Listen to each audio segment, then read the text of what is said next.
तो दिल के लिए तो बहुत उपयोगी ये है ही, और ये लंबे समय से इसके बारे में ये धारणा है। और मजे की बात यह है कि आयुर्वेद भी इस बात की पुष्टि करता है कि हृदय रोगों में इसका बहुत ज़्यादा फायदा है। जुकाम अगर किसी को बार बार होता है और वो नियमित रूप से अगर लहसुन का सेवन कर रहा है तो उसकी सीवियरिटी और उसकी जो फ्रीक्वेंसी है वो बहुत कम हो जाएगी। अच्छा। क्योंकि इसमें एंटी इम्यूनिटी, मतलब इम्यूनिटी पैदा करने वाली चीज़ें हैं। दूसरे, इसमें एंटी कैंसर प्रॉपर्टीज़ हैं, कैंसर की सेल्स को ये बढ़ने नहीं देता। हार्ट और बीपी, जैसे हमने हार्ट की चर्चा की, हार्ट और ब्लड प्रेशर को रेगुलर करने में बहुत इसका फ़ायदा है।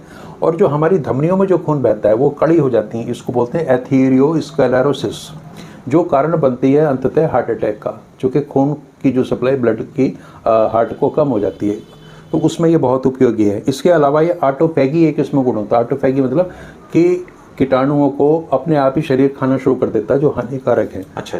तो उस क्रिया में इसका बड़ा फ़ायदा है। इम्यून सिस्टम को मजबूत करता है। एल्जाइमर और डिमेंशिया, जो आमतौर पर बुढ़ापे की बीमारियां हैं जिसमें दिमागी क्षमताएं कम हो जाती हैं, चीज़ों को याद रखने की क्षमता कम हो जाती है, आदमी बार बार चीज़ों को भूलता है, उसमें गार्लिक का, लहसुन का बहुत बड़ा फ़ायदा है। इसके अलावा ऑस्टियोपोरोसिस की जो हड्डियों में ना भुरभुरापन आ जाता है, हड्डियाँ कमज़ोर हो जाती हैं, उनकी डेंसिटी कम हो जाती है, उसमें भी लहसुन का प्रयोग है। और फटीग, जैसे बहुत लोग थकान में रहते हैं सारे दिन, कुछ करने का उत्साह नहीं होता है, एनर्जी लेवल नहीं बनता, उसमें गार्लिक बहुत उपयोगी है। और एक बड़ा फायदा है इसका, यूरिनरी ट्रैक्ट इन्फेक्शन। अच्छा। ये आम तौर पर होता है, ई कोलाई बैक्टीरिया होता है जिसकी वजह से होता है। ई कोलाई का ये घोषित शत्रु है लहसुन। हाँ। ई कोलाई को कोई और मार सके ना मार सके, लहसुन उसको जिंदा नहीं छोड़ेगा। तो इसलिए यूटीआई में, यूरिनरी ट्रैक्ट इन्फेक्शन में से बचने के लिए और होने के बाद उसके इलाज के रूप में इसका जरूरी है। स्किन आपकी झुर्रियाँ नहीं रहेंगी, मुहासे वगैरह नहीं होंगे, उसमें एक कसाब होगा स्किन में, वो इसकी वजह से होता है। इंटेस्टाइनल हेल्थ, हमारी आंतों की जो स्वास्थ्य है उसको नॉर्मल बना कर रखता है, जो उसका नॉर्मल फ्लोरा है उसमें जो यूजफुल बैक्टीरिया उनको जिंदा रखने में ये बड़ी मदद करता है। ब्लड के टॉक्सिन्स जो हैं उनको निकालता है।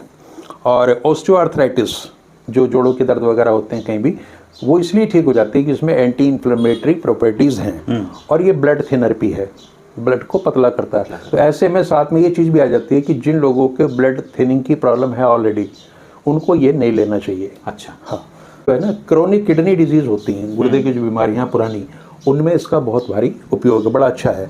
और इसी सारी तमाम इसकी खूबियों की वजह से इसको सुपर फूड का नाम भी दिया जाता है। मतलब गुणों की खान है, भरपूर है। इस तरीका ये है कि सुबह इसको आप ले लें खाली पेट, डाल लें मुंह में, पानी पी लें। हाँ, एक हफ्ते तक एक ले लें। जब ये लगे कि बॉडी में कोई प्रॉब्लम नहीं है तो अगले हफ्ते वो उसकी 2 कर दें, और 3 से ज़्यादा ना लें, इतना पर्याप्त है।